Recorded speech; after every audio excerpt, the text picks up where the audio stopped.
আসসালামু আলাইকুম। আমরা একটা সাইটে আসছি সাইট ভিজিট করার জন্য। এটা একটা ইন্ডাস্ট্রিয়াল বিল্ডিং। এখানে একপাশে কলাম ওঠানো হচ্ছে আপনারা দেখতে পাচ্ছেন এবং অন্য পাশে ছাদের রড বাইন্ডিং করা হচ্ছে। তো আমরা যেটা দেখতে আসছি আজকে এখানে সেটা হচ্ছে আমাদের যে কলামগুলা বাঁধা হচ্ছে বা কলামের ঢালাই হচ্ছে সেই বিষয়গুলা কেমন হচ্ছে। এখানে সবার জানার জন্য একটা বিষয় আমি বলতেছি। আপনারা এখানে দেখতে পাচ্ছেন যে এখানে কলামগুলার সারফেস কিন্তু অত্যন্ত মসৃণ, অর্থাৎ এখানে মোটামুটি বলা যায় 99% কোনো হানিকম নেই, অর্থাৎ হানিকমের পরিমাণ খুবই অল্প, আর নাই বললেই চলে। এবং আরেকটা বিষয় আপনারা দেখতে পাচ্ছেন এখানে কলামটা কিন্তু একেবারে ঢালাই করা হয়নি, অর্থাৎ পুরোটা একভাবে কিন্তু ঢালাই করা হয়নি। আপনারা জয়েন্ট দেখতে পাচ্ছেন, তার মানে হচ্ছে এখানে 5 ফিট করে কলামকে ঢালাই দেওয়া হয়েছে। তো আমাদের গ্রামের দিকে যেটা হয়, জেনারেলি সবগুলা কলামকে যদি 10 ফিট হয় 10 ফিট একসাথে ঢালাই দেওয়া হয়। এই একসাথে ঢালাই দেওয়া কিন্তু কখনোই উচিত না। 10 ফিট যদি একসাথে ঢালাই দেওয়া হয় তাহলে কলামের যেই পরিমাণ স্ট্রেংথ পাওয়ার কথা সেই পরিমাণ স্ট্রেংথ কিন্তু পায় না, এবং সবচেয়ে গুরুত্বপূর্ণ কথা হচ্ছে অনেক হানিকম তৈরি হয়। এই হানিকম যদি তৈরি হয়ে যায় তাহলে কিন্তু আপনার বিল্ডিংয়ের স্থায়িত্ব কমে যাবে। আর 10 ফিট যদি একসাথে ঢালাই করা হয় সেহেতু ঢালাইগুলোকে অনেক উপর থেকে, মশলাগুলোকে কিন্তু অনেক উপর থেকে ফেলা হয়। মশলাগুলোকে যখন অনেক উপর থেকে ফেলা হয় তখন কিন্তু পানিগুলো আপনার কলামের নিচে এসে, অর্থাৎ আমরা যে নিচের সারফেস দেখতে পাচ্ছি এখানে এসে কিন্তু পানিগুলো বেশিরভাগ ক্ষেত্রে জমা হয়ে যায়, যার কারণে এখানে হানিকম তৈরি হয়। এবং হানিকম যদি এখানে তৈরি হয়ে যায় তাহলে এখানে আমরা যে এখন স্মুথ যে সারফেসটা দেখতে পাচ্ছি তখন কিন্তু এখানে স্মুথ সারফেসটা থাকে না। স্মুথ সারফেসটা যদি না হয় তাহলে এখানে কিন্তু অনেক গ্যাপ তৈরি হয়, অর্থাৎ এখানে আপনার যে খোয়াগুলা কিন্তু দেখা যায়। যদি খোয়াগুলা দেখা যায় সেক্ষেত্রে কিন্তু আপনার কলামের যেই সেই স্ট্রেংথটা কিন্তু কলাম পাচ্ছে না।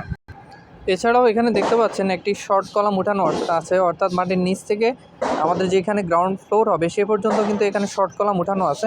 তো এখানে একটি ইন্টারেস্টিং ব্যাপার হচ্ছে, আপনারা যদি খেয়াল করে দেখেন এখানে কিন্তু যে এই শর্ট কলামের জায়গাটা আছে, অর্থাৎ নিচের অংশটা সেটা কিন্তু মসৃণ না, এখানে কিন্তু একটু আপ ডাউন করা আছে। এটা একটা অমসৃণ গ্রাউন্ডের মতো। আমাদের গ্রামের দিকে জেনারেলি যেটা হয় এখানে কিন্তু একদম মসৃণ করে রাখা হয় অনেক ক্ষেত্রেই। তো মসৃণ করে রাখলে কি হয়, কলামের যখন আমরা উপরের দিকে কলাম উঠাবো, ঢালাই করব, তখন কিন্তু এখানের বন্ডিংটা ভালোভাবে হয় না। সেজন্য কলাম যখন শর্ট কলাম পর্যন্ত রাখবেন তখন কিন্তু এখানে যদি অমসৃণভাবে রাখা হয়, তখন যদি কলামটা ঢালাই করা হয় তখন এখানের বন্ডিংটা বা জয়েন্টটা অনেক ভালোভাবে তৈরি হয়ে যায়।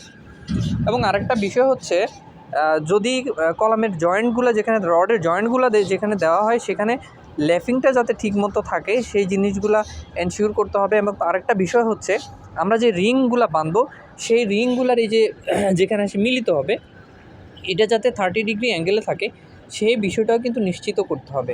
এই 30 ডিগ্রি অ্যাঙ্গেলের প্রয়োজনীয়তা কী এটা আপনারা ভালো করে বুঝতে পারবেন, কারণ যখন ভূমিকম্প হবে তখন কিন্তু কলামের উপরে একটা লোড আসে, অর্থাৎ কলামটা একটু নড়াচড়া করে। যদি এটা 30 ডিগ্রি অ্যাঙ্গেলের না হয়, এটা যদি অর্থাৎ সোজাসুজি হয়, তখন এই রিংবারগুলো ছেড়ে দেওয়ার সম্ভাবনা থাকে।